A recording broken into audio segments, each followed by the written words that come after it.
They are an accident waiting to happen. Stephen A, hush your mouth, talking all that noise. You can hate all you want, but we still them boys. Dirty, dirty D, Texas where we stay at. We decide in order till you know that's where we play at. Hey, this year, this the payback. Yeah, we them Cowboys, and nah, we don't play that. Work, this is Cowboy Nation. Work, welcome to Cowboy Nation. Work, y'all can keep on hate. Work. Cowboys Nation, Cowboys Nation, Cowboys Nation. Well, we didn't lose the ball game. I literally said that we were going to have to score 40 points to win. We scored 40 points, but we didn't win. We ended up with a 40-40 tie. That means that defense was horrible. I'm talking about horrible. I got some good things to say, and of course, I got some bad things to say. It's going to require me to do some reading. I'm going to put on my glasses, put on my reading glasses for just a second, because I took some notes. This is our reaction. Wait a minute, before we take notes, hold on. Let me just call out our sponsors. This segment of Defending the Boys is brought to you by the car accident attorneys at 1-833-OHIT. That's 1-833-OHIMHIT. 1-833-OHIT. If you ever hurt in a car accident in DFW or anywhere in Texas, call the car accident attorneys at 1-833-OHIT. That's 1-833-644-6448. Well, if you're watching us on YouTube, I want to ask you to subscribe. Go ahead and subscribe. I got a problem with this defense, and the biggest problem is the defense is trash. Elam is trash, and Wilson is trash, and Bland is trash, and the linebackers, all of them is trash. Our defense is trash. That was the notes. That was me throwing my glasses in case you're on iHeartRadio, our new podcast on iHeartRadio, Defending the Boys. You can't see me, but you did just hear me throwing my glasses. I don't really need to read anything else to tell you that the defense is just horrible. Now, if I see any positives, because my job is to defend the boys, if I see any the positives, I'm starting to see Diggs' legs get back underneath him. You still see Bland is struggling to come back. He gave up a couple of big plays himself. So to me, that means that eventually we'll have, once 2 or 3 games get under his belt, you just would hope that we don't lose all of those games or have 40-40 ties for all of those games while our defensive backs are trying to get their legs back underneath him. But this was a horrible performance. I feel like that I was lied to. That's what I feel like. I feel like I got lied to. I feel like Matt Eberflus, his defense, I was told that they were going to create turnovers is what they said. And I haven't seen very many. Yes, James Houston, we'll talk about James Houston later. It's probably the only bright spot in our defense right now. But I feel like James Houston was the only thing that we have that was working. We're not getting the turnovers. And like I said, our defense is Trash. That's right. It's trash. All of them. I said it before. Elam. Trash. Diggs. Trash. It's bad. It's bad. Our linebackers, all of them. Trash.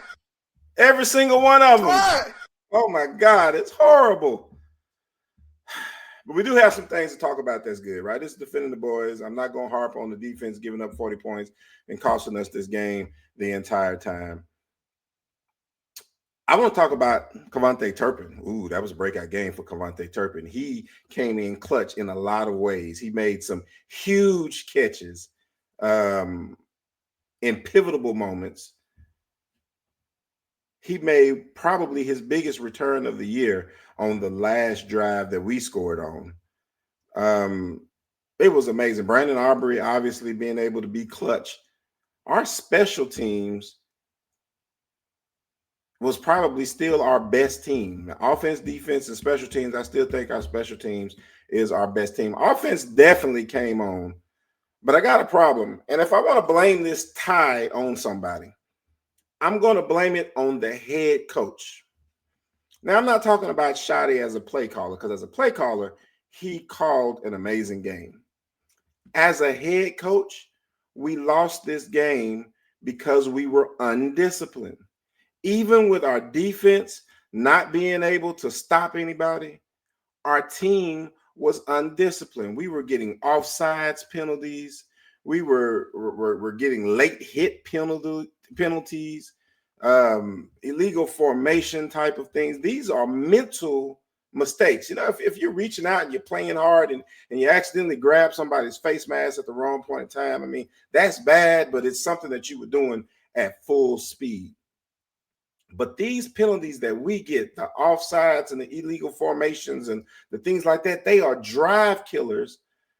And we are a team that can't afford to kill a drive. Our first two drives that we didn't get any scores on were because we kept getting stupid plays, stupid penalties. And if we would have been able to score even just 3 points on one of those two drives, this game is totally different. The game is totally different. We end up coming out probably with a win at that point. But we didn't, because our offense has to score on every drive, or a majority of our drives. Over 90% of our drives we have to be able to score on, at least get field goals on. Those first two drives were a killer. And those mistakes happen repetitively throughout the game. Like I said, the late hit by Maris Littlefowl, the few different penalties from Tyrone's not Tyrone, but Tyler Smith. These are things that just can't happen. Shotty, you cannot allow this team, if we really want to make a push at something and just make. So here's the thing, because a lot of people is like, we're trash. Why are you even trying to make the playoff? Like, I'm just trying to get to a point where we have a healthy team. Like, even now that I'm watching Diggs come back and he needs 2 or 3 games underneath him. Now Bland coming back, I can tell he's not quite at full speed because he came out with some big plays. That means when Overshawn comes back, he may not, obviously he's going to need a couple of games.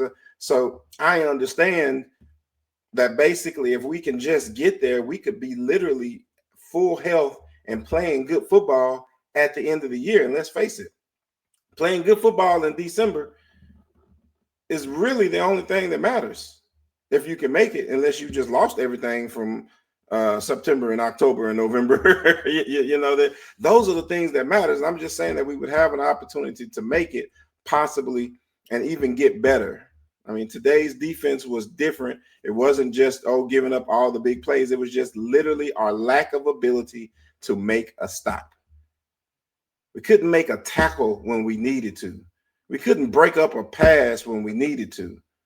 No matter what happened, they were able to methodically move down the field, and I am glad and I'm excited that they didn't score at the end of the game, which gave us the tie instead of a loss. But as a whole, I just have no trust in the defense. The defense has just given up way too much consistently. And I don't know what to say about that. Like, it's hard to defend where the defense is, even though I do feel like we can get some things going. I said earlier I was going to read some things. These are my notes that I had during the game. Turpin was huge. Obviously, we've already talked about that. Arbery is still our best player. Special teams is what allowed us to even come up with a tie. I said for us to have a chance to win during the week that our offensive line, specifically TJ Bass, but Brock Hoffman as well, we already seen him do it last week, would have to play at a higher level. They did that. They allowed our running game to consistently pound. I was really disappointed at the end when we ended up getting the field goal in overtime that we didn't just keep handing the ball off, because I felt like if we'd have kept handing the ball off, we may have actually got it in. If we would have won the game, we'd have been easily saying Dak was MVP. I mean, he made some amazing plays. Parsons got 1 sack because Prescott's slow. That's basically the reason. But I mean, it's hard to run away from Michael Parsons. I mean, he is fast. But we didn't have a whole lot of issues just stopping Michael Parsons in this game. That wasn't our issue. Our issue was trying to stop their defense. And then the last thing on my list is James Houston needs to be on the football field. I've been saying this, it seems like every podcast since we started, since the preseason, I've been saying put James Houston on the field. When you put James Houston on the field, good things happen. Maybe we just need to do it doing passing downs or whatever the case is. But what you thought Jadeveon Clowney was going to bring to this game, James Houston brought to this game. To me, if you want to give a game ball to somebody in a tie, which I don't really see us doing, but James Houston may be the biggest bright spot for the future of the Cowboys. Now, I'm not, Dak played a game. Pickens came up big with a lot of great catches, but James Houston may be my biggest bright spot because he's at least given some confidence that we can turn this thing around, that we can eventually have a team that maybe only gives up 20, 25 points a game instead of 40 points all the time. The good thing is Jordan Love didn't just look amazing. I mean, he wasn't throwing for 500, 600, 700 yards, but again, we couldn't make a tackle. We couldn't come up with a stop when we needed it to, and we knew it. That's the hard part. I'm in all kinds of Instagram groups and Twitter groups and talking to my son back and forth on via text. And all of us just knew it. When we scored with 46 points left in the game, we said, man, too much time. Excited. I'm talking about overly excited that we were just able to hold them to a field goal. But our defense is garbage. They're trash. There's nothing else to really say about that. I don't want to keep harping on the defense and saying that, how bad that they actually are. Because it is defending the boys, and I'm supposed to be defending them. But like I said, the only way I can defend the defense is to say James Houston gives us hope. Everybody else, trash, I tell you, trash. A tie. I don't even know how to feel about a tie. I don't even know what I think about a tie like that.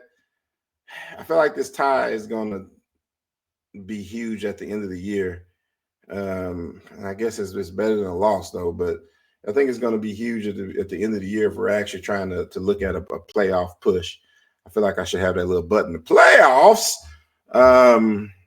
Yeah, I mean, the goal is still to be able to have a playoff push to be able to turn this defense around somehow. Green Bay Packers is a good team. I mean, at the end of the day, I was once calling the Green Bay Packers the best team in the NFC. And I still think that they are better when they're at full speed. They're better than the Philadelphia Eagles, in my opinion. And so we played a good team. We had some injuries. They had some injuries. But at the end of the day, we played them tough. We played them hard. Yada, yada, yada. We didn't lose, but we didn't win. I also need the whoop-de-doo sound because we still them boys as far as I'm concerned. We still them boys. There's nothing that you can say that's going to change my mind about that. We just got to do something about the defense. Well, that's all I got for you today. This is my initial reactions. I am going to be watching the All-22. I'm going to come back tomorrow and try to give a little more in-depth discussion about what actually happened, what we did right, what we did wrong, see if I can find some bright spots in this team. And all that's going to come tomorrow. Y'all look for it on the iHeart app. You can find me on YouTube if you want to look at the behind the scenes. But until then, I'm out. It's Defending the Boys.